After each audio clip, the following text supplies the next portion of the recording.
Hey everyone. तो आज हम पढ़ेंगे economic importance of sericulture.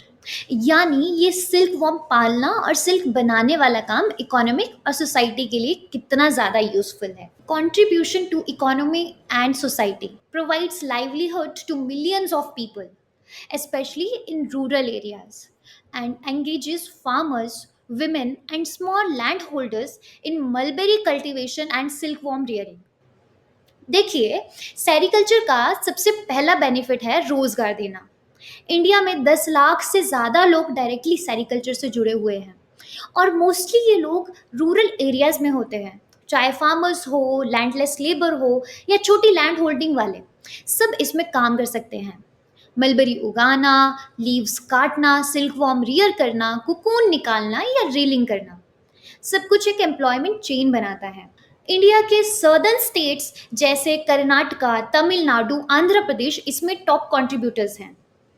Then coming to women empowerment, women play a major role in rearing, cocoon harvesting and post cocoon activities, encourages self employment and financial independence for women in rural India। आपको ये भी पता होना चाहिए कि sericulture एक women lead industry भी है। ज़्यादातर रियरिंग और कुकून हार्वेस्टिंग का काम वुमेन ही करती हैं घर के आसपास। इसके एक पॉजिटिव इम्पैक्ट ये है कि गाँव की महिलाएं फाइनेंशियली इंडिपेंडेंट हो जाती हैं, उनको खुद कमाने का मौका मिलता है।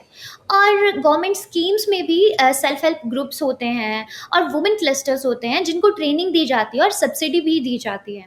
Then coming to rural development, promotes development of backward and tribal areas, improves standard of living। Sericulture सिर्फ इनकम का सोर्स नहीं, डेवलपमेंट का भी टूल है। जहाँ इंडस्ट्री, फैक्ट्री या आईटी सेक्टर नहीं पहुँचा, वहाँ ये एक वर्किंग मॉडल बन गया है। ट्राइबल और बैकवर्ड एरिया में मलबरी प्लांटेशन और रियरिंग से लोगों की इनकम बढ़ रही है। कर्नाटका के ट्राइबल बेल्ट्स में और झारखंड उड़ीसा बॉर्डर एरियाज में भी सेरिकल्चर को लाइवलीहुड प्रोजेक्ट के फॉर्म में चलाया जा रहा है। यानी स्टैंडर्ड ऑफ लिविंग इम्प्रूव होता है और बच्चों के एजुकेशन, हेल्थ और हाउसिंग पे भी इसका पॉजिटिव इम्पैक्ट पड़ता है। Then coming to next slide, industrial and trade benefits.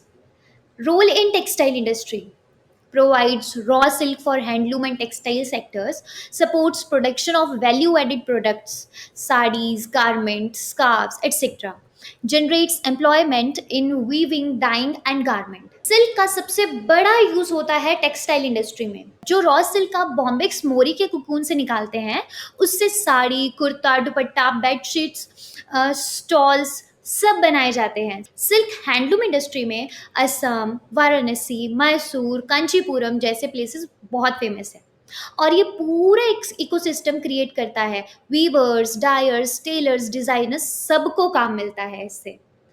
Then moving to the next, export potential and foreign exchange means India is one of the largest producers and exporters of silk, contributes significantly to foreign exchange, earning through export of raw silk, fabrics and finished goods। India silk बनाने में second number पे आता है पूरे world में China के बाद, लेकिन हम एक्सपोर्ट में भी स्ट्रांग है। रॉ सिल्क, सिल्क फैब्रिक और सिल्क क्लॉथ्स सब एक्सपोर्ट होते हैं यूरोप, यूएसए, जापान जैसे कंट्रीज में। सिल्क एक्सपोर्ट से इंडिया को फॉरेन एक्सचेंज मिलता है जो इकोनॉमी के लिए फायदेमंद है। लेटेस्ट गवर्नमेंट डेट के अकॉर्डिंग इंडिया ने 2022 से 2023 में अप्रॉक्सीमेटली 2800 करोड़ का सिल्क एक्सपोर्ट किया है। ओके, तो ये ग्राफ से हमें क्या पता लग रहा है, आप इसको पॉज करके अच्छे से जूम करके सारे ग्राफ्स देख सकते हैं। एक्सपोर्ट ऑफ सिल्क गुड्स, इसमें हमें क्या देखने को मिल रहा है कि 2014 और 15 में ये कहाँ तक गया है, 2800 करोड़ तक गया है, मतलब सिल्क गुड्स बढ़ रहा है। Then coming to next graph, import of raw silk. Raw silk import कम होता जा रहा है क्योंकि इंडिया का डोमेस्टिक प्रोडक्शन बढ़ रहा है। एक टाइम पे हमने चाइना से बहुत रॉ सिल्क इंपोर्ट किया था, लेकिन अब हम आत्मनिर्भर भारत इनिशिएटिव के अंडर खुद का प्रोडक्शन ग्रो कर रहे हैं।